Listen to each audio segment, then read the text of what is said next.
Téléspectateurs de Oussibi Djanjan, région des Cailles, merci de cette confiance renouvelée au programme de Renouveau TV. Bienvenue dans votre émission Regard croisé. Le sommet Afrique-France à Montpellier, une nouvelle étiquette sur une vieille bouteille. C'est la question que beaucoup d'Africains se posent aujourd'hui. Pour trancher la thématique, nous avons invité ce soir pour vous quatre invités. Le premier est le professeur Kissima Gakou, enseignant à l'université de Bamako. Merci, monsieur Gakou, d'avoir accepté notre invitation. Merci à vous. Notre deuxième invité, Mamadou Lamine Sibi, président du Front populaire républicain et expert en relations internationales. Monsieur Sibi, merci d'être avec nous. C'est moi qui vous remercie. Notre troisième invité est monsieur Modibo Mao Magalou, qui est économiste. Bonsoir, monsieur Magalou. Bonsoir, monsieur Sidibé.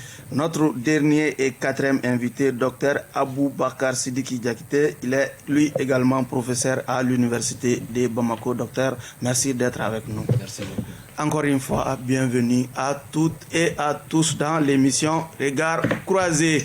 Il s'est tenu ce vendredi à Montpellier, en France, un sommet inédit en ce sens qu'il a réuni autour du président Macron, pas les chefs d'État africains, mais les jeunes influents du continent, accompagnés de quelques chefs d'entreprise. Monsieur Gakou, je commence par vous. Un sommet Afrique-France sans les chefs d'État en est un? C'est une rencontre. Oui. Une rencontre dont le format n'est pas comme celui d'habitude. Oui. En tout cas, ce n'est pas le sommet France-Afrique qu'on a connu depuis le début. Et le président Macron a cru devoir faire appel aux jeunes influents, comme vous dites, c'est-à-dire ceux qui titillent le plus, vous le remarquerez, un peu les positions françaises sur le continent. Et d'avoir une discussion directe avec ceux-ci dans un contexte d'ouverture du monde, c'est-à-dire dans un contexte où l'instantanéité des communications font que les messages vont très vite et souvent prennent un caractère irréversible. Voilà. Ok. Monsieur Sibi, un sommet France-Afrique qui snob les chefs d'État africains. Quelles leçons, quel enseignement peut-on tirer de ce format? L'enseignement principal, c'est quoi? C'est que la Haute-France, la France d'en haut, la France des élites politiques, a compris ce qu'elle a toujours compris, le principe de l'adaptabilité. Il faut s'adapter en fait. C'est dans un souci d'être en phase avec le monde qui nous entoure actuellement, que le président Macron a bien voulu décider le format de ces rencontres-là. Mais le fond reste intact. Ça, il ne faudra pas le perdre de vue. C'est une question d'adaptation. Parce que, vous savez, la France-Afrique, à un moment, c'était quoi? Ce qu'on appelait la génération des dinosaures, là. Les Oumar Bongo, les Gnassingbé et Adema qui ont combattu dans l'armée française et qu'on a pu récupérer pour en faire en quelque sorte les ambassadeurs entre guillemets de la France en Afrique. Bon, les temps évoluent. Maintenant, il faut reconnaître que le monde est pris dans une culture pop internationale, mondialisée. Oui. Il a dit instantanéité dans l'information, dans la réception de l'information. Tout le monde est ouvert sur tout le monde. Donc ce qui se passe à Colombo à l'instant T, vous avez le pouvoir.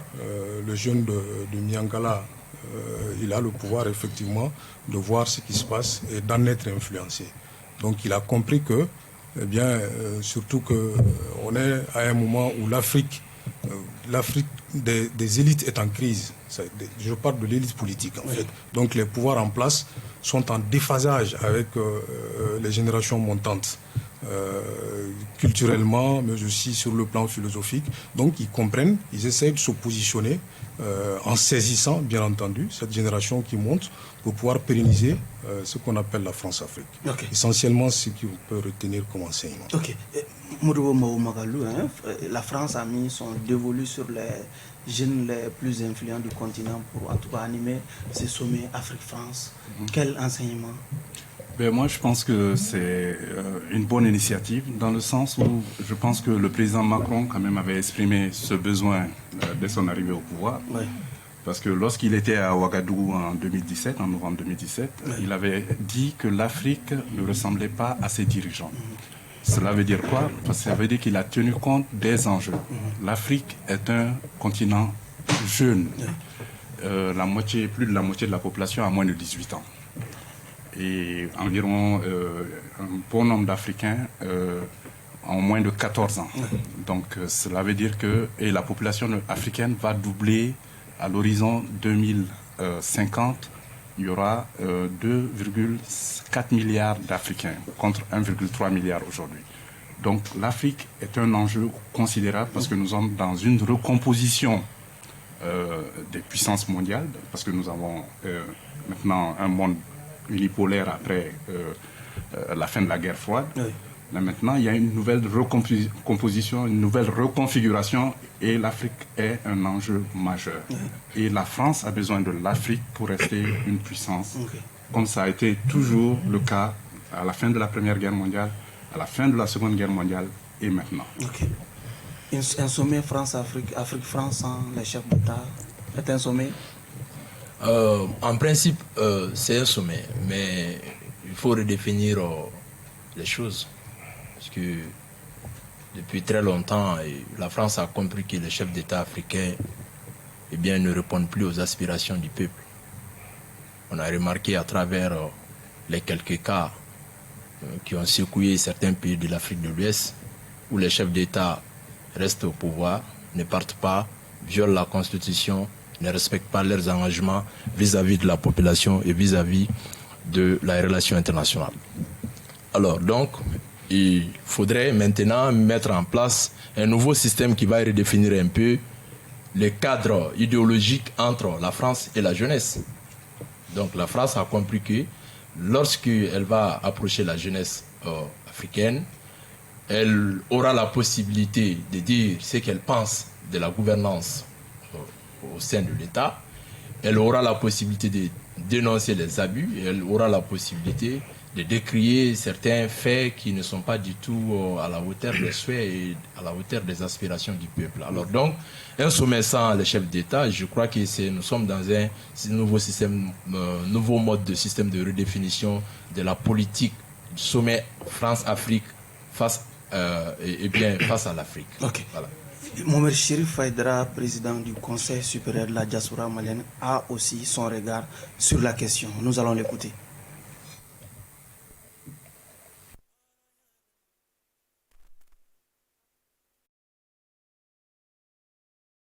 Mais en réalité, ce n'est pas un sommet Afrique-France, c'est une rencontre de la jeunesse africaine avec un président que j'aime beaucoup, le président Macron, et qui d'ailleurs j'ai appelé pendant sa première élection de voter pour lui, et qui a compris l'importance de la diaspora africaine en France. Ils sont près de 7 millions qui ont la double nationalité. Et il est en campagne déjà. Vous savez que la question des élections actuellement en France est un enjeu majeur pour Macron. Vous voyez ce qui se passe au Sahel et même leur politique extérieure, l'économie. Donc pour ce faire, il a trouvé très utile de changer l'appellation et faire des rencontres avec certaines sociétés civiles, particulièrement la jeunesse africaine. Mais l'objectif visé, c'est de faire comprendre que ce n'est plus la France-Afrique des chefs d'État, mais c'est plutôt Afrique-France de la société civile, notamment le jeune. Et ce qu'il faut retenir, cette rencontre a été une très bonne initiative. Mais nous, on aurait voulu que ceux qui se battaient ou ceux qui se battent toujours d'ailleurs, pour l'Afrique, pour la jeunesse africaine, les Kémy Séba et les autres soient invités. Ça n'a pas été le cas. Et la compréhension de beaucoup de personnes, y compris moi-même, c'est l'électorat de la diaspora, qui est 7 millions, qui est recherché. Et il fallait aussi éviter, à quelques mois des élections, de rencontrer les chefs d'État qui peut être interprété de plusieurs manières. Alors, il rencontre la jeunesse africaine et il passe le message. Et cette jeunesse africaine également, bien qu'elle ne soit pas tout à fait représentative par endroit, et qui également transmet le message, et ça lui permet de puiser sur l'électorat de la diaspora. Et aussi d'éviter à Macron qu'on le taxe de dire à quelques mois des élections, vous avez fait venir des chefs d'État pour vous aider dans votre campagne. Mais ce qu'il faut également noter, c'est que dans quelques semaines, il sera le président de l'Union européenne. Et à cette occasion, il pourra organiser une rencontre avec tous les chefs d'État. J'avoue que j'apprécie beaucoup son approche et son intelligence en faisant de la politique de cette manière. Ok. Professeur, vous appréciez déjà son intelligence. Macron est en campagne, comme l'a dit Mohamed Aïdara. Bon, c'est une façon de voir. Mais moi, je ne rentre pas dans la politique intérieure française. Je reste sous l'angle de cette relation-là, France-Afrique. Et de ce point de vue, je considère que son intelligence son intelligence dans le cas d'espèce a consisté tout simplement à, si vous voulez, à vernisser quelque chose qui passe moins. C'est-à-dire les chefs d'État avec les chefs d'État, il n'aurait même pas pu avoir la médiatisation. C'est-à-dire qu'il se serait retrouvé à huis clos quelque part, serait fermé et ça continue. Bon, c'est pas ce qu'il voulait. Comme j'ai dit, il a voulu mettre en exergue le fait qu'effectivement il existe sur le continent une jeunesse qui est consciente, une jeunesse qui est réveillée, une jeunesse qui connaît les enjeux, et d'avoir un dialogue direct avec cette jeunesse lui permettait de régler certaines questions qu'il ne peut pas régler à d'autres niveaux. Bon, et je crois que ça a été une grande récréation pour les deux parties. Chacun s'est senti un peu concerné, mais dans le fond, il ne faut pas se leurrer. C'est une stratégie d'influence dans laquelle, si vous voulez, l'agenda de la réflexion appartient aux puissants. C'est-à-dire, c'est bien Macron qui a organisé tout ça. Et je ne pense pas qu'il y ait le moindre hasard dans la sélection des personnes invitées. D'abord, vous remarquerez que sur 3000 personnes, je crois que c'est 11 personnes qui ont été tirées sur le volet. Et ces personnes sont des personnes qui font des prises de parole de l'ère du temps. Alors, amener ces gens-là à Paris, à Montpellier, les faire changer de décor et partager un discours avec eux dans lequel Macron essaye d'être sincère, parce que ça n'existe pas, la sincérité dans la politique. Bon, ça peut crever quelques abcès dans l'immédiat. Oui. Donc, il essaye de reprendre la main. Parce qu'il faut aussi savoir que l'Afrique est presque perdue pour la France. Pour plusieurs raisons. Le centre de gravité du monde change sur le plan stratégique, géoéconomique et géopolitique. Et tout ça intervient dans des contextes aussi où la France elle-même prend des coups partout. Donc il avait besoin de ce grand cadre, oui, à la fois pour montrer qu'il a l'Afrique avec lui, parce que ça donne cette impression. On sent une participation. Les jeunes s'efforcent de montrer leur génie à travers justement cette discussion avec le chef de l'État français. Mais en réalité, ce n'est pas possible que Macron se trompe sur l'objectif qu'il escompte dans la rencontre. Ok. Et le format était relax, franc, c'était vraiment... En tout cas, ce n'était pas la grande barrière comme on le connaît dans les autres formats. Comment vous expliquez déjà le choix de ces 11 personnes qui ont pris la parole, en tout cas pour porter la voix de l'Afrique devant le président français? Quelqu'un a parlé de Kémy Séba. Pourquoi Kémy Séba n'a pas été invité? Je crois que les organisateurs sont les seuls à avoir la réponse à cette question. Mais maintenant, moi, ce qu'il faudrait comprendre, c'est qu'il y a les États il y a l'État et il y a la doctrine d'État. En fait, ces grands pays sont fondés sur des doctrines. Moi, je vais vous rappeler l'année 1885, le 28 juillet exactement, à la Chambre des députés de l'Assemblée nationale française, Jules Ferry, qui est l'idéologue de l'expansionnisme français, parce que tout ça, en fait, la France-Afrique est un outil de l'expansionnisme français, comme on a eu avec les Anglais et autres. Alors, Jules Ferry, qu'est-ce qu'il disait? Je cite, « Rester pour une nation comme la France sans se mêler des affaires du monde, c'est abdiquer. » Il n'a pas dit c'est renoncer. Il dit abdiquer. Qui abdique? C'est le roi.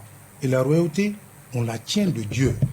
Vous voyez jusqu'où on est dans l'idéologie. Donc, c'est ça. On ne fait que s'adapter en fait. Et plus tard, après les Jules Ferry, on a eu la colonisation.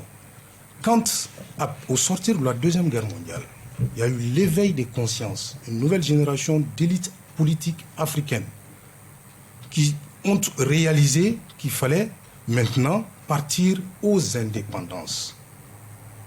De Gaulle a eu la même posture aujourd'hui que Macron, à savoir l'anticipation. Vous savez, quand vous anticipez en politique, il y a un certain nombre d'avantages. En anticipant déjà, vous comprenez que l'ordre actuel, l'ordre existant, n'a plus d'avenir. Alors, il faut anticiper sur les événements pour ne pas être pris de court. Alors, De Gaulle a convoqué la conférence qu'il est convenu d'appeler la conférence de Brazza. C'était en 1944. Oui. Il y a Félix Eboué qui avait pour vous résumer rapidement, proposé. Donc, je veux juste dire, moi, je vais dans l'histoire pour vous dire que ces États-là, les dirigeants de ces États-là ont la suite dans les idées. C'est-à-dire qu'on ne vient pas faire des choses par hasard. Oui. Tout est bien ficelé, bien calé et projeté. Donc, ce format, c'est pour s'adapter. Comme De Gaulle s'est adapté en 1944 à Brazzaville, en prenant les devants pour pouvoir, en tout cas, en ne voulant pas ou en ne pouvant pas empêcher la colonisation, pouvoir l'accompagner pour exister même après la colonisation. Okay. Donc Macron a compris, je l'ai dit d'entrée de jeu, Macron comprend que l'avenir de la France en Afrique sous le schéma des Bongo, des chefs d'État et autres, qui eux-mêmes sont décriés dans leur pays, n'est plus tenable. D'accord. Donc il faut repenser la France. On va vous retourner la parole maintenant. Dans ça. Ok, Modibo, si on essaye de faire un parallèle entre les deux formes, à Montpellier, l'atmosphère était détendue. Par contre, avec les chefs d'État, l'atmosphère elle est un peu tendue. Est-ce qu'on peut dire finalement que ce format est le meilleur avec les chefs d'État? On avait l'impression que c'était la rencontre entre le roi et ses vassaux, mais avec cette jeunesse qui parle de façon décomplexée devant le président français. Est-ce que finalement, on ne peut pas dire finalement qu'on a eu le meilleur format? Je ne sais pas si c'est le meilleur format, mais en tout cas, ceux qui ont organisé ce sommet voulaient un changement. Oui. Ils voulaient innover, ils voulaient montrer autre chose que les sommets. Et si vous vous souvenez du sommet de Pau, oui. Bon, je pense qu'il y avait quand même... Sommet de toutes les clarifications. Voilà, bon, il y avait quelques étincelles là-bas, ouais. Et bon, c'était un sommet de la clarification, d'après ce qu'on nous dit. Ouais. Mais écoutez, en fait, vous savez, l'État, c'est une continuité. Les grands pays, pour les grands pays, l'État, c'est toujours une continuité. Donc la doctrine d'État, ça existe. Vous savez, c'est en réalité Hans Morgenthau, qui est quand même un théoricien des relations internationales, qui est considéré par beaucoup comme le successeur contemporain de Machiavel, qui disait, à l'instar de toute politique, la politique internationale est une lutte pour le pouvoir, la puissance. Donc, ce qui a été dit autour de cette table, l'ancienne puissance coloniale, elle a besoin de ces colonies, parce que depuis la Seconde Guerre mondiale, ce qui a été théorisé par l'État français, au sortir de la Seconde Guerre mondiale, c'était de dire que les colonies étaient le pilier de la puissance française. Donc, à l'intérieur de cela, il y avait beaucoup de définitions entre colonies, protectorats, etc. Mais l'idée, c'est d'avoir au moins ces colonies regroupées autour de la France. Et si vous voyez, cette fois-ci, moi, ce qui m'a un peu intrigué, c'est le fait qu'on ait fait appel à la société civile. Société civile, société politique, c'est deux choses complètement différentes. Comment un chef de l'État qui incarne la politique, qui est le chef de l'État français, se retrouve devant la société civile d'un État, de plusieurs États, et ce ne sont pas les États francophones seulement. Donc ils ont trié, parce que depuis que le président Macron est venu au pouvoir, il va en Afrique lusophone, il va en Afrique francophone, mais il aime les entrepreneurs, il aime la jeunesse. N'oubliez pas aussi qu'il a fait un stage à Lagos, et plutôt à Abuja. Et donc, il a beaucoup connu le Nigeria et la jeunesse, la nouvelle jeunesse africaine. Donc, il sait que l'Afrique est en train de changer. Mais l'Afrique, c'est les Africains même qui n'ont pas confiance en ce que l'Afrique est une puissance aujourd'hui. Si vous prenez la puissance cumulée des 55 pays africains, nous sommes à 3 000 milliards de dollars US. Donc, l'Afrique, si on cumulait notre richesse nationale, nous serions entre la France et l'Allemagne. La France est à 2600 milliards de dollars US de PIB, de richesse nationale. Et l'Allemagne à 3800. Donc, l'Afrique est un pays, c'est une puissance en devenir, c'est le continent État. Donc, les enjeux sont énormes parce qu'avec la mise en place de la zone de libre-échange continentale, vous allez avoir 1,4 milliard de consommateurs. Et aujourd'hui, la population africaine est équivalente à presque l'équivalent de la population chinoise. D'ici 2 ans, l'Afrique va dépasser la Chine en tant que population. Donc des enjeux. Et cette jeunesse africaine sera la classe moyenne. Si elle est instruite, si on lui trouve des revenus et des emplois. Sinon, ce serait une bombe à retardement. Donc les enjeux se trouvent au niveau de la jeunesse africaine. Et le président Macron l'a compris. J'espère que nos dirigeants vont le comprendre. Okay. Est-ce que cette jeunesse africaine sera au rendez-vous de ces enjeux quand on sait que pour la participation à ces sommets, il y a quand même des débats dans certains pays autour de la non-participation de certains jeunes. On a notre CNJ qui est monté au créneau pour dénoncer la participation de certains jeunes au nom de la jeunesse malienne. Oui, cela nous renvoie à la problématique même de ce sommet, qui est de savoir quelle est la forme et le fond.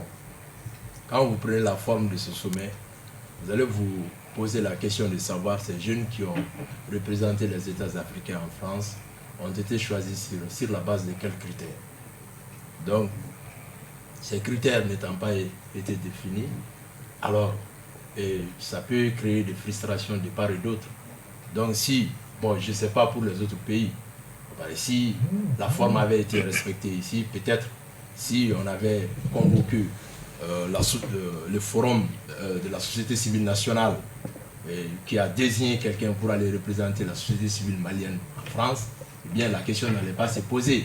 Mais cette question, jusqu'à présent, n'a pas été tranchée. Ceux qui ont représenté l'État du Mali, sur la base de quels critères? Voilà. Donc, ça, c'est la forme. Oui. Bon, même à ce niveau, on se pose aussi la question de savoir quelle relation, jusqu'à présent, la France est en train d'entretenir avec la jeunesse malienne. Parce que comment la France peut venir trier parmi tant de sociétés civiles de la jeunesse malienne, une seule société civile, eh bien, qui fera, qui va représenter la jeunesse malienne en France. Donc, la problématique se pose. Est-ce que c'est la France qui est venue choisir la société civile au Mali pour aller représenter le Mali? Ou c'est l'ambassade de France qui a choisi la société civile au Mali pour aller représenter le Mali en France? Donc il y a un problème de forme. Donc au fond, je pense qu'au fond, la problématique a été traitée parce que vraiment moi j'ai admiré l'intervention de ces jeunes. Ils ont parlé en toute franchise, dans la sincérité, ils ont dit ce qu'ils pensent du développement de l'Afrique, de la relation entre la France et l'Afrique. Et puis, ils ont même dénoncé ce qu'ils n'acceptent pas, ce qu'ils n'apprécient pas par rapport à la politique française en Afrique. Donc moi, j'ai apprécié ça au fond, mais en réalité, est-ce que, au fond, tout ce qui a été dit fera l'objet d'un rapport qui sera appliqué par la France, par le président Macron ou bien par le président qui viendra après Macron. Donc on ne sait pas. Mais est-ce que ça ne sera pas seulement du verbiage? Parce qu'il faut qu'au fond, qu'il y ait un impact. On entend l'impact. Ok. Professeur Kissima, est-ce qu'avec ce format, on ne peut pas finalement dire que l'avenir de la France-Afrique est désormais scellé? Ah non, au contraire. C'est-à-dire que ce format, c'est quand même les chefs d'État qui sont les principaux animateurs de la France-Afrique. Il faut se réinventer pour continuer. Et pour ça, le forum de Montpellier, là, oui. Je l'appelle forum, c'est le cadre idéal. C'est-à-dire, avec les jeunes, on donne l'impression de vouloir du sang neuf dans un système. Un système lui-même qui, au départ, s'est défini par rapport aux intérêts exclusifs de la France. Intérêts militaires, intérêts économiques, et tous les intérêts. C'est-à-dire il faut qu'on soit clair. Oui. Je crois que c'est en 1957, François Mitterrand disait que sans l'Afrique, il n'y aura pas de politique française au XXIe siècle. Ça reste d'actualité. Vous savez, lorsque les conditions changent, c'est le cas aussi bien chez nous que partout, en France et dans le monde. Les conditions de la sécurité, les paradigmes de la politique, tout est en changement. Et donc, appeler ces jeunes-là, c'est comme si c'est un exercice c'est un brainstorming. Il n'y a pas de décision à prendre là. Macron sait qu'il n'y aura pas de décision. Il sait que c'est quoi? C'est un truc d'un après-midi. Et quand c'est terminé, c'est fini. Après, lui, il peut remballer et envoyer tout ce qu'il veut. On aura dit, ah voilà, c'est quand même une innovation. Les jeunes sont venus, ils n'ont pas... Mais, écoutez, tout ce que les jeunes là disent là, ils l'ont déjà dit depuis très longtemps. Mais c'est maintenant que le moment est venu pour la France. Parce que comme je vous dis, rien ne se fait par hasard là-bas. Contrairement à chez nous, toutes ces personnes-là, pour répondre à mon jeune collègue, il n'y a pas un brin de hasard dedans. Jusqu'aux éléments de langage que les invités tiennent, il n'y a pas... Parce que les gens sont profilés. Vous croyez à cette thèse de mise en scène? Non, mise en scène, c'est trop réducteur. Oui. C'est de la politique. C'est de la politique. C'est une haute politique. Mais une politique nouvelle, dont personne ne connaît, en tout cas pas parmi ceux qui en font l'objet, ne connaissent les tenants et les aboutissants. C'est ça aussi la puissance.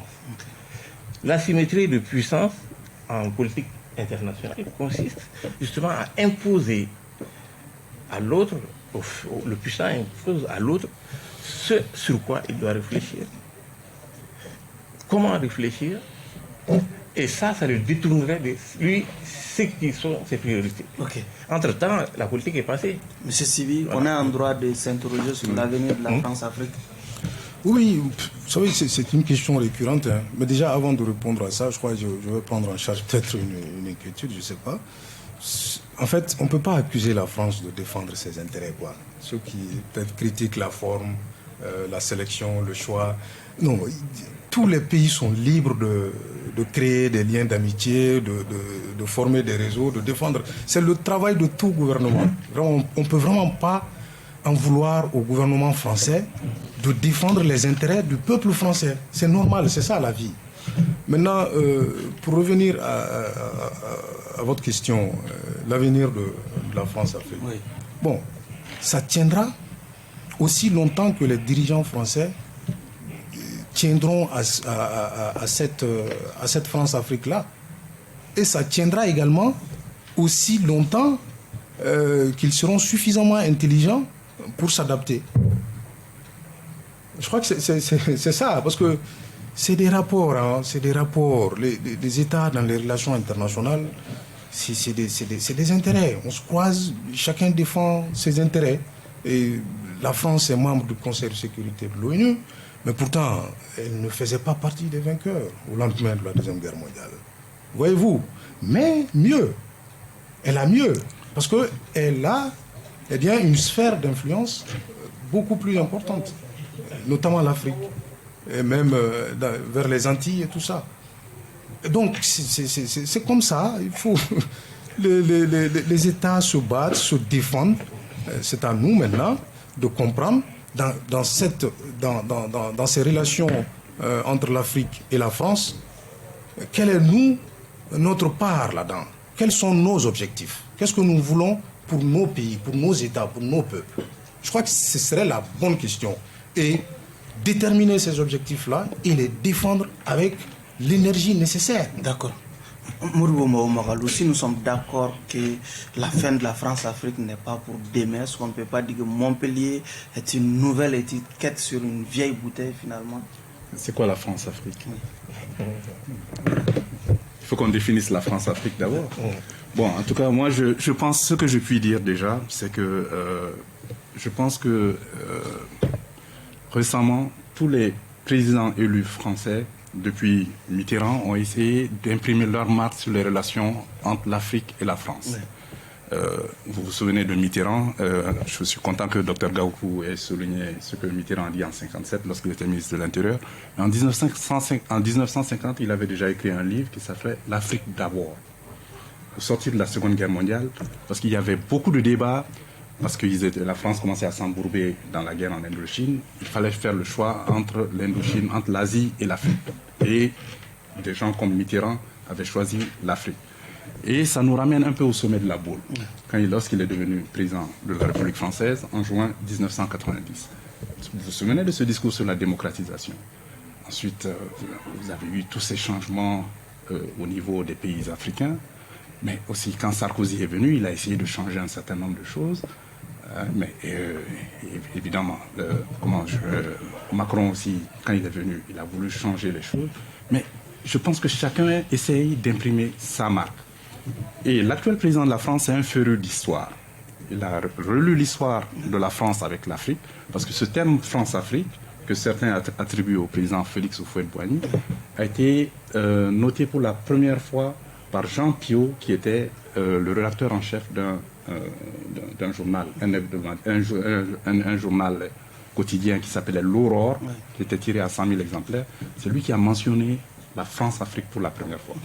Mais la France-Afrique a changé depuis maintenant, parce qu'en réalité, c'est devenu un système un peu opaque, un peu nébuleux. Et bon, on parle des successions dynastiques, et quand même, ça se fait au détriment de l'Afrique. Il faut que cela change. Parce que comme vous le savez, la jeunesse, ce qui a été dit autour de cette table, la jeunesse tient un nouveau langage maintenant. Ça, c'est le constat.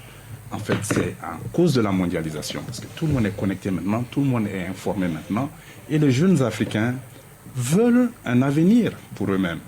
Ils ne veulent pas se soumettre au dictat de qui que ce soit leurs dirigeants ou ailleurs. Et si vous avez bien écouté ce que les jeunes ont dit, ils ont dit à la France, arrêtez de soutenir nos dirigeants qui ne sont pas à la hauteur. Nous-mêmes, nous pouvons nous occuper de notre cuisine interne, mais arrêtez de soutenir, arrêtez d'appliquer des principes à géométrie variable au nom de la démocratie, au nom de vos intérêts. Mais il a été encore dit autour de cette table. Je vais répéter encore ce que Saint-Just a dit tout juste après la Révolution française. Il a dit, les États n'ont pas de rapport, ils n'ont que des intérêts, et c'est la force qui fait le droit. Vous voyez ce qui se passe sur la scène mondiale. C'est le droit du plus fort, le droit international. Quand les États-Unis sont allés en Irak, ils n'ont pas demandé le mandat des Nations Unies. Donc maintenant, il y a une recomposition sur la scène internationale, et l'Afrique est un enjeu parce que les Chinois sont en train de s'implanter en Afrique, parce que le premier partenaire commercial de l'Afrique, maintenant, c'est la Chine, qui vient juste de dépasser l'Union européenne. Donc l'enjeu est de taille. Donc la France se positionne, l'Union européenne se positionne, mais l'enjeu c'est en Afrique. Et la Russie se positionne. Oui. Docteur Diakité, est-ce qu'on ne peut pas aussi dire que Montpellier a eu le mérite de mettre sur la table la notion de l'interventionnisme français, l'ingérence française en Afrique, et même le paternalisme qu'on reproche à la France? Bien, avant de répondre à cette question, je voudrais répondre à une interrogation, sinon à une affirmation de M. Sibi. Il dit que la France, la question de forme, la question de forme n'est pas très intéressante. Moi, je ne suis pas d'accord, parce que ce qui représente la jeunesse malienne, doivent représenter la jeunesse sur la base de la légitimité. Parce que pour représenter quelqu'un, il faut être légitime quand même. Donc ceux qui parlent au nom de la jeunesse, de la société civile, doivent parler légitimement. Mais de quelle légitimité vous parlez? Oui, déjà? Je parle de la légitimité. Si après une année, après une élection, on fait un coup d'État qui est applaudi par la masse populaire, de quelle légitimité vous parlez finalement? Non, j'ai posé un problème de fond. Oui. Mais si vous parlez de légitimité, je ne parle pas des gouvernants, je ne parle pas des autorités. Je parle de la société civile. Si la société civile doit représenter la jeunesse, cette société civile doit être légitime. Sauf que nous-mêmes, on a l'habitude de relever qu'on n'a pas souvent des sociétés civiles, qu'on a une société civile politisée, qui est même de connivence. C'est ça le problème. Moi, je l'ai dit. Oui. Par exemple, je suppose, la société civile qui a représenté la jeunesse malienne en France, peut-être, c'est une société civile qui a été sélectionnée sur la base de son engagement, sur la base de son patriotisme. C'est ce que je me suis dit dans un premier temps. Oui. Mais dans tous les cas, je me dis, si la société civile doit représenter la jeunesse africaine en France, il faut que cette société civile soit une société civile reconnue par la jeunesse malienne d'abord dans un premier temps. Bon, nous savons qu'il y a des sociétés civiles très politisées que les partis politiques. Là, je parle de la forme à ce niveau. Okay. Il faudra mettre la forme parce qu'on ne sait pas sur la base de quels critères. La France peut aller choisir n'importe qui dans un autre pays pour parler. C'est inacceptable que la France choisisse les jeunes dans un pays pour représenter d'autres jeunes alors que ces jeunes n'ont pas de légitimité, entre guillemets. Je ne dirais pas pour le cas du Mali que celle qui a représenté le Mali n'a pas de légitimité. Je ne l'ai pas dit. La question ne se pose pas. Voilà, la question ne se pose pas. Donc, mais il faudra mettre la forme pour qu'on puisse dire celui-là ou bien celle-là qui parle au nom de la jeunesse a de la légitimité. Oui, mais est-ce que l'État va prendre ce risque de désigner ces activistes, ces engagés citoyens, d'aller en tout cas parler au nom de leur pays devant le président français? Non, pas l'État. Ce n'est pas seulement cette société civile qui est représentée au niveau de la France. Vous savez qu'en matière de gouvernance mondiale, il y a aussi le forum de la société civile mondiale. D'accord. Voilà. Donc, ça veut dire que la société civile, c'est sur la base d'un certain nombre de critères qu'on doit sélectionner. Même le fait de trier 11 jeunes sur les 3000, sur quelle base? Parce qu'il faut redéfinir la relation. Il ne faut pas que cette relation soit une relation de bouche à l'oreille. Voilà. Donc, je voudrais revenir sur très rapidement sur l'intervention de la France dans les pays africains. De Gaulle l'a dit, mes chers collègues l'ont répété plusieurs fois. De Gaulle l'a dit en 1958 que la France n'a pas d'amis, la France n'a que des intérêts. Alors, donc, la France va toujours chercher ses intérêts. C'est à nous maintenant de prendre notre responsabilité pour redéfinir les politiques françaises en Afrique ici, redéfinir les traités de coopération en matière militaire, en matière économique, en matière de développement, etc. etc. Okay. Donc c'est à nous de prendre notre responsabilité, sinon même demain, la France viendra au Mali pour chercher ses intérêts. Absolument. Professeur Gakoussi, à Pau, nos chefs d'État sont partis clarifier leur position. À Montpellier, c'était le contraire. Ces jeunes ont amené le président français à clarifier la politique française en Afrique. Oui, ça, on peut le dire. Même si c'est du clair-obscur qui leur a servi. Hein? Et moi, si vous permettez, je voudrais qu'on simplifie certaines notions pour permettre de mieux appréhender le problème. D'abord, la France-Afrique, là, c'était un système de domination, vous voyez, qui a été planifié, organisé pour se substituer aux indépendances. C'est-à-dire, comment donner l'indépendance aux Africains sans vraiment la donner, mais c'est la France-Afrique. Ça consistait à quoi? Mode opératoire. C'était de l'espionnage. Les espions français faisaient et défaisaient. Ils mettaient en place les chefs d'État serviles, qui n'ont aucun égard pour le peuple. Ouais. Et qui, de façon éhontée, qui servent la France. Et ceux qui ne le faisaient pas, ils les tuaient. Comment ils s'appellent? Olympio, on l'a tué. Et ils sont nombreux. Hein? Tous ceux qui avaient compris cette affaire ou qui prenaient la parole pour en parler, ils disparaissaient d'une manière ou d'une autre. Et aujourd'hui, on est au XXIe siècle. On ne peut pas continuer avec les mêmes méthodes, ça ne marche pas. Parce qu'il y a actuellement la jeunesse, là, elle n'a pas connu ces acteurs-là, les acteurs de la France-Afrique, qui, à mon avis, est en fin de cycle. Parce que pour moi, les derniers sont partis récemment. C'est qui? C'est Ibeka. C'est qui encore? C'est celui-là qui est en Guinée, etc. Tout ça, sont des acteurs de la France-Afrique. C'est-à-dire ceux qui aident à perpétuer la domination française sur le continent. Maintenant, l'autre chose que je vais clarifier, on parle des intérêts de la France. Les intérêts, moi, ce n'est pas les intérêts au sens le traditionnel des relations internationales. L'intérêt ici, c'est la vie, l'existence. Parce qu'une puissance, on dit que la France est une puissance, n'est-ce pas? La notion de puissance, ça se définit par rapport à quoi?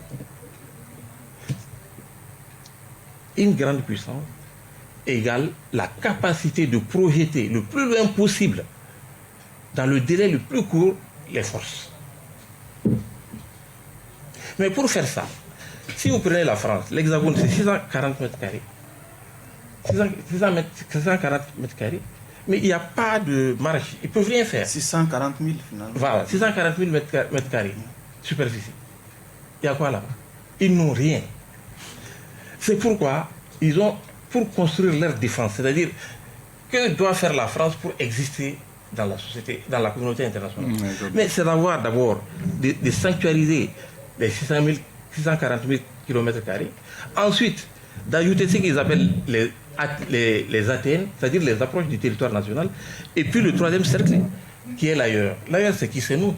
Si nous, on sort de ce dispositif-là, automatiquement, la France disparaît comme puissance dans le monde. Parce qu'elle ne sera pas capable d'envoyer ses forces, par exemple, dans un enjeu indo-pacifique, sans passer par l'Afrique. Et vous avez vu ce que l'Algérie a fait dans le contexte récent des actions. Le simple refus du survol, là. Okay.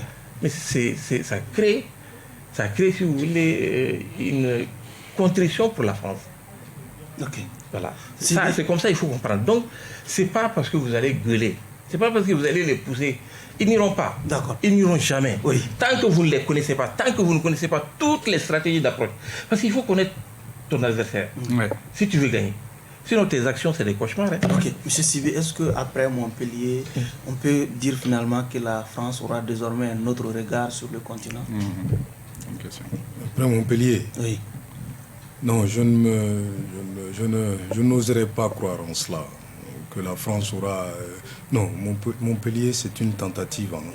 Il y a comme je le disais, c'est-à-dire que on sent la nécessité de s'adapter à la nouvelle génération africaine, aux nouvelles réalités du monde qui nous entoure. Maintenant, c'est une amorce. Moi, j'en vois une amorce. Maintenant, puisque la France n'est pas seule actrice de ce jeu-là, de ces rapports à l'Afrique, il y a aussi les Africains, l'élite africaine, etc. Donc maintenant, comment est-ce que les Africains aussi comptent, quel est le rôle qu'ils comptent dorénavant jouer dans ces relations avec la France? Donc, je sais quand même que, eh bien, eux, en fait, ils sont fixés sur les objectifs, c'est-à-dire les intérêts de la France. Et c'est de bonne guerre. Maintenant, la France-Afrique n'est qu'un outil. Si vous voulez bien, c'est un sous-système du système. Cet outil-là, il se trouve que nous, ça nous concerne, nous sommes dedans. Mais la grande question pour nous, qu'est-ce que nous gagnons dans nos relations avec la France? Quels sont nos objectifs dans nos rapports à la France métropolitaine? Et quels sont les moyens que nous sommes en train de nous donner pour atteindre ces objectifs-là? En tant qu'État à part entière, acteur aussi, tout comme la République française, eh bien, du jeu international. Je pense que l'Afrique doit, bon, je n'ose pas dire commencer, parce que il y a quand même d'autres qui le font bien. Mais de façon générale, il faudrait que les politiques publiques africaines se pensent en Afrique, par les Africains. Ce n'est pas en allant à Montpellier, bon, en prenant, excusez-moi du terme, 2 pellets, 3 tondus, eh bien, pour se dire des choses, qu'on va changer l'ordre mondial. Non, non, non, un ordre, ça ne change pas comme ça. Okay. C'est un processus de longue haleine, il y a de la formation derrière, il y a de l'endurance, il y a beaucoup de choses qui vont avec. Okay. Donc, ne nourrissons pas ce faux espoir que, eh bien, dorénavant, Bon, on a un gouvernement français qui a tout changé dans ses rapports, qui va nous respecter dorénavant, qui va faire ci, qui va faire ça. Personne ne fera rien. C'est nous qui allons définir les règles du jeu en fonction de nos intérêts. C'est comme ça, c'est ce qui est normal. Mais pendant longtemps, parce que il l'a dit, on avait une génération d'élite africaine, qui prenait les ordres à Paris. Okay. Mais ça a tendance il faut le reconnaître, ça a tendance à évoluer. Donc il faudrait s'inscrire dans cette dynamique de changement. Mais en disant aux Africains que, tenez, vous n'allez pas penser l'Afrique à Montpellier, vous allez penser l'Afrique en Afrique. Ok. Mao Magalou, est-ce que Montpellier aussi ne va pas être un facteur qui va aiguillonner un peu la conscience collective de la jeunesse africaine en termes des enjeux, relations Afrique-France? Non, la jeunesse consciente, elle existe, et je pense que le président Macron a bien saisi cela. Oui. Vous vous souvenez, à Ouagadougou, il avait rencontré les jeunes à l'université. Il a ouvert le dialogue. Vous avez entendu les critiques sur le CFA. Oui. Et après, il a avoué que les réformes qui ont été entreprises sur le CFA, c'est grâce à la jeunesse africaine. Il l'a dit. Et moi, je ne vois pas un chef d'État qui aurait pu parler de réforme du franc CFA au président français. Donc, il est à l'écoute de cette jeunesse. Oui. Bon, le format de Montpellier maintenant, moi, ce que je puis dire, je pense qu'il tenait à écouter cette société civile. Mon constat personnel, vous savez, il y a un lobby militaro-industriel qui a pris le dessus. La sécurité, le tout sécuritaire militaire, on n'entend que ça. Les interventions, les barbouzes, les pluies de bottes à gauche à droite. Je pense que le président Macron, ce qu'il a entendu lors de ce sommet, il ne l'aurait jamais eu dans les rapports officiels. Oui. Parce que ces gens qui sont là, ils alimentent la peur, ils alimentent ce lobby de militaro, de défense, de sécurité. Parce que vous savez, la politique extérieure de la France est basée sur un triptyque. D'abord, la défense, la diplomatie et le développement. Tous les jours, ce président-là, il parle de développement. Mais ça a pris des relents un peu moindres que sur la diplomatie et encore moins que la défense. Parce que vous savez, en réalité, ce qui se passe, c'est que ces trois doivent aller ensemble, comme pour les États-Unis, mais malheureusement, on ne parle que de défense. Et la diplomatie est en berne. Moi, je ne sens plus la diplomatie. J'ai beaucoup d'amis au sein de la diplomatie. Ils ont perdu leur voix. Ils n'ont plus voix au chapitre. Ce sont les militaires qui prennent les décisions maintenant au nom de la défense et de la sécurité. Le développement, n'en parlons pas. En écoutant cette jeunesse africaine, cette société civile, parce que s'il avait parlé aux politiques africains, il n'aurait pas entendu autre chose aussi. Oui. C'était, moi, mon opinion personnelle, mon analyse personnelle, c'est qu'il a voulu écouter cette jeunesse qui avait des choses à dire. Et maintenant, lui, il va l'intégrer. Maintenant, qu'est-ce qu'il va en faire? Je ne sais pas, mais je sais qu'il va changer quelque chose. Ok. Docteur, Montpellier et après? Bon, je pense qu'on peut se poser la question du statut même de ceux qui ont représenté le continent africain à Montpellier. Parce que comme c'est la société civile, ce ne sont pas des décideurs. Donc, bon, en clair, les interventions ont été des interventions qui peuvent être considérées comme des cris de cœur, mais en réalité, est-ce que ça aura un impact sur la politique française en Afrique? Ça, c'est un point d'interrogation qu'on doit soulever. Mais Macron, lors de son intervention, il a dit... Macron, hein? Oui, Macron. Alors, Macron, lors de son intervention, oui, il a dit que je vais changer en fonction de ce que vous venez de me dire. Parce que je ne savais pas. Il y a certaines choses que vous m'aviez dit que je ne savais pas. Il savait quoi? Donc, je vais essayer de changer ma politique avec... Bon, mais c'est comme peut-être... Il a été question de cette métaphore, hein, de marmite sale. Oui, évidemment. Oui. Évidemment. Bon, mais la problématique, c'est quoi? Moi, je l'ai dit. La France, eh bien, se conforme à la règle du jeu d'un interlocuteur en fonction de son comportement. La France regarde aussi les dirigeants. Si vous êtes des dirigeants corrompus, malhonnêtes, vous aurez une France des bêtises, de toutes les bêtises. Mais si vous êtes des dirigeants dignes de nom, fiers, des dirigeants non corrompus, loyaux, vous aurez une France qui sera un interlocuteur, ou une interlocutrice, et qui vous dira les choses clairement, sans déranger. C'est le cas en Algérie, et le doyen l'a soulevé. Ils ont interdit le survol du territoire algérien. La France, tout de suite, a changé sa diplomatie avec l'Algérie. Mais avec à la clé un petit pardon adressé à l'Algérie. Absolument. Et quand le Premier ministre Choguel a un peu titillé la France par rapport à sa politique au Mali, la France a tenu un langage dur à l'encontre des autorités maliennes. Donc ça veut dire que nous devons aussi changer, faire en sorte que nous ayons aussi un langage clair avec la France pour définir les politiques et partir ensemble. Peut-être un dernier tour de table. On peut dire finalement autre temps, autre mœurs. Les temps ont changé. Oui, déjà au Mali, les temps ont changé. Oui. Les générations... C'est très facile. C'est-à-dire, Macron, son référent, c'est devenir les coups d'État au Mali. Or, il refuse de voir d'où vient ce coup d'État. Il est partie prenante à ça. Parce que c'est lui qui a soutenu des choses insoutenables au Mali ici. Notamment plébisciter quelqu'un avant même qu'à l'intérieur du pays, les choses soient claires. Donc ça, c'était une façon vraiment d'imposer quelqu'un au peuple malien. Mais ça n'a pas tenu, ça fait long feu. Le M5 est sorti pour régler le compte. Alors, tout ça n'arrange pas les affaires du président.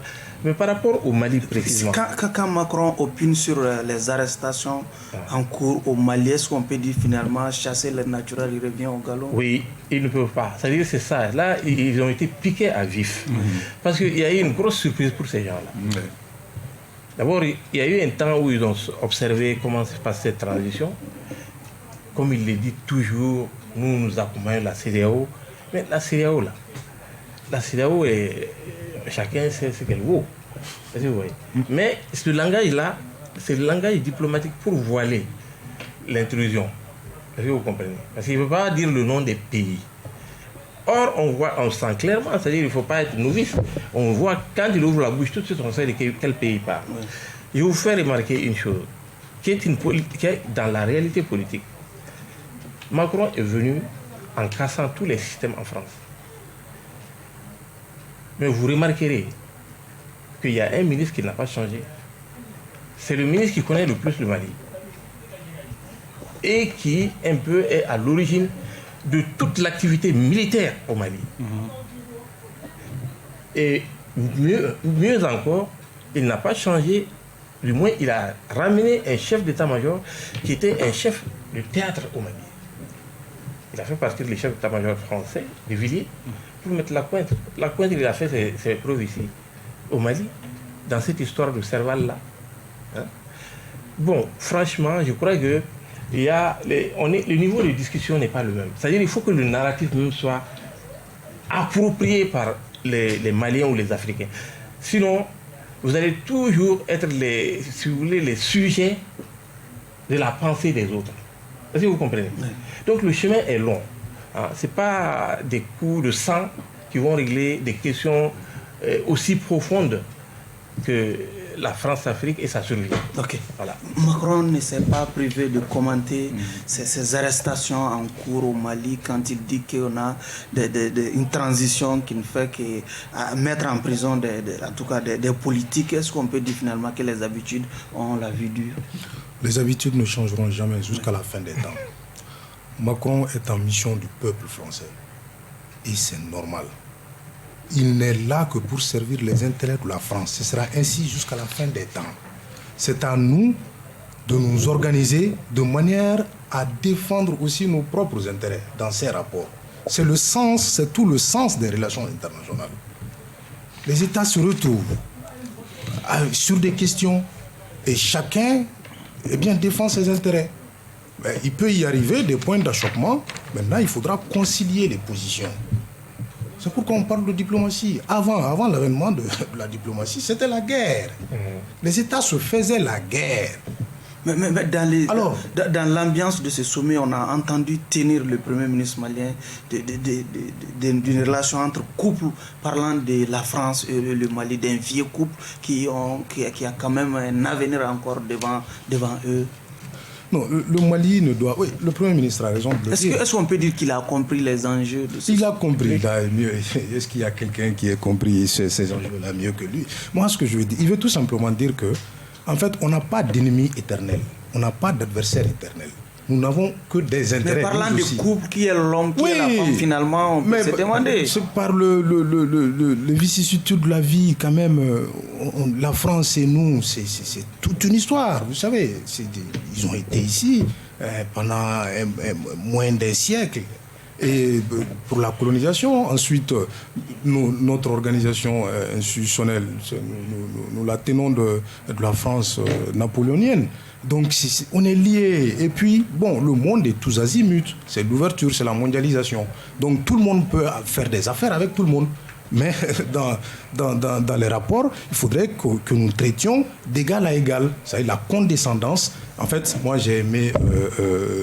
le diplomate algérien là, Ramdan, qui disait que certains partenaires avaient besoin de décomplexer leur histoire. Je crois que si les conseillers élyséens, c'est qu'il serait mieux de conseiller à la France d'en haut, à la Haute-France, c'est qu'il faudrait qu'ils arrivent à faire un travail mémoriel. D'accord. Sincèrement. Non, très sincèrement, moi, c'est très important de vous dire ça, parce que c'est ce complexe qui grippe la machine diplomatique de la France, surtout en Afrique. C'est extrêmement important de le dire. Tant que la France ne se remettra pas en cause, voir en face son histoire, effectivement, à un moment, nous avions tenu l'ascendance. Mais maintenant, le monde a changé. C'est des États à part entière.